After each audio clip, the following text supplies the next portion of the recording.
Hi guys, तो मैं गुंजेश शर्मा और मेरे साथ भानु प्रताप सिंह और साथ में राहुल सिंह जी हैं। तो चलिए आज हम बात करते हैं एक शख्स के बारे में। अभी जो स्क्रीन पर चल रहा होगा ये शख्स से काफ़ी लोग परिचित भी होंगे और कुछ लोग नहीं भी परिचित होंगे। तो आइए हम बताना चाहते हैं इस शख्स के बारे में। ये वही शख्स है जो कुबेर का खजाना लेके बैठे हुए थे। इनके घर से 351 करोड़ रुपया जो छापा पड़ा है तो उसमें जो मिला है तो यही धीरज प्रसाद साहू है, जो इनका तस्वीर जो साइड में चल रहा होगा।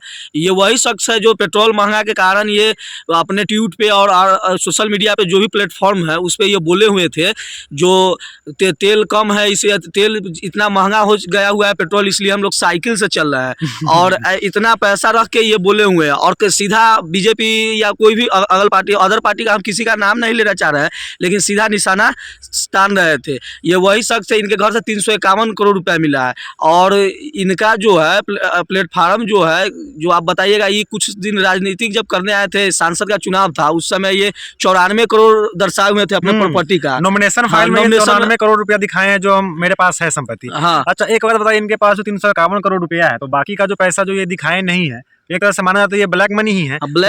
ये किसका पैसा होता है? 351 करोड़ तो किसी का सबूत ही नहीं है। हम लोग का है, आपका पूरा जनता का है, किसका है? टैक्स चोरी का पैसा होगा, उसी का पैसा हो। ये पैसा का है, ये लोग रखते हैं, ये पैसा रखेंगे फिर अगले चुनाव के लिए तैयार। अगर हम इनको कहना चाहेंगे कि अगर आप अपने जो भी आपका आप अच्छे से काम करते तो ऐसे नुका के अगले चुनाव के लिए तैयारी के लिए पैसा तो नहीं रखना पड़ता। किसी का, जनता सबका जो भी है उसका गला रेत के ही लोग पैसा रखे हुए हैं। आप एक बात बताइए, अगर ये कौन सिंह थे? ये धीरज प्रसाद साहू है। अगर यही ये बीजेपी से होते तो क्या इनके पास इतना प्रॉपर्टी भी निकलता? बीजेपी क्या ये बीजेपी को तो ये हम नहीं किसी पार्टी के लिए नहीं बोल रहे, हर एक पार्टी के ऐसे एक में किसी पब्लिक का पैसा हर एक नेता के पास है, ये किसी पार्टी के पास नहीं है। जो बीजेपी में है उनके पास भी हो सकता है, क्योंकि उनकी सरकार नहीं कर सकती किसी पार्टी का। पर 351 करोड़ रुपया एक बहुत बड़ा रकम होता है किसी भी इंसान के पास, वो ब्लैक निकलना। अपने रूम में ऐसे पैसा सजा के रखे हुए हैं, देखे हैं ना, इनका अभी फोटो चल रहा होगा, जैसे लग रहा है जो कोई बड़ा कोई विद्यार्थी जैसे हो गया ना, कोई अपने तैयारी व्यारी करता है, उसके पास उतना किताब नहीं, उससे ज्यादा इनके पास नोट रखा हुआ है।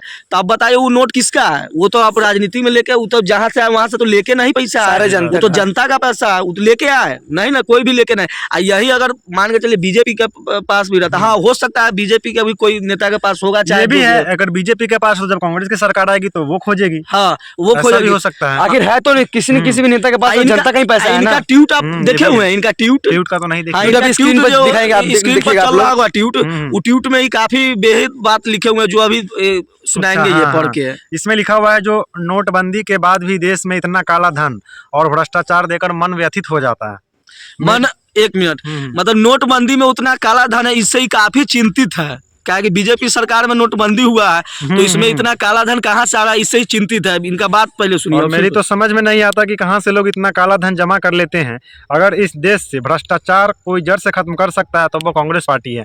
और देखिए ये अपने साथ साथ कांग्रेस पार्टी का भी नाम खराब और बर्बाद कर रहे हैं ये लोग। और ये जो अभी देखे हैं और जो अभी स्क्रीन पर आप देखे हैं फोटो, इसमें ये ट्वीट किए हुए हैं, तो आप बताइए 351 करोड़ क्या है? और सबसे बड़ी बात है, कोई बीजेपी पार्टी हो या फिर कोई कांग्रेस पार्टी, कोई भी पार्टी खराब नहीं होती, खराब होते हैं वहाँ के लोग, वहाँ के नेता। वही लोग पार्टी को अच्छा बनाते हैं और पार्टी को बनाते भी हैं।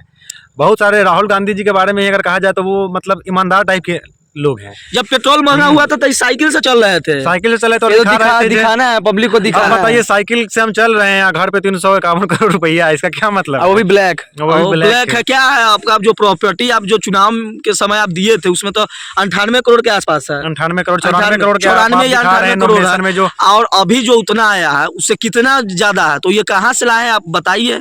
जो छापा पड़ा है तो उससे बताइए, अपना जनता तो सवाल करेगा ही ना। अगर मान के चलिए अपने आप काम जनता के सामने में अगर अच्छा आपका इमेज रहता, अच्छा काम करते, तो ये पैसा आपके पास तो नहीं रहता। अगर काम किए रहते, क्या ये पैसा आप जमा कीजिएगा अपने बेटा के लिए, चाहे जो भी हो, जो आगे चुनाव में हमको वोट दे और काम के लिए। अगर इतना पैसा का आपका कोई अथी नहीं होता, आप अगर अच्छा काम करते तो ये पैसा आपका थोड़ी ना होता, नहीं होता, अपने चुनाव मिल जाता। पैसा बांटने का कोई जरूरी नहीं। नेता मंत्री का जो मंथली आपको पता ही होगा, वहाँ पे आप इंटरनेट पे भी सर्च करेंगे तो पता होता है जो कितना मंथली मिलता है।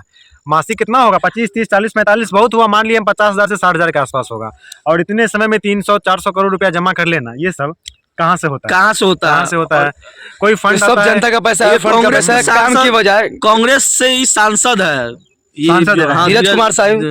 धीरज प्रसाद साहू कांग्रेस से सांसद है। तो आप लोग एक बार अपनी राय जरूर दें कि कमेंट ऐसे करके लोगों बताया के कि ऐसे लिए ऐसे लोगों के लिए क्या क्या होना करना चाहिए। चाहते हैं आप, और इस तरह के नेता अगर हमारे देश में 8-10 और हो जाएं तो हमारे देश का जो पैसा है वो कहाँ जाएगा।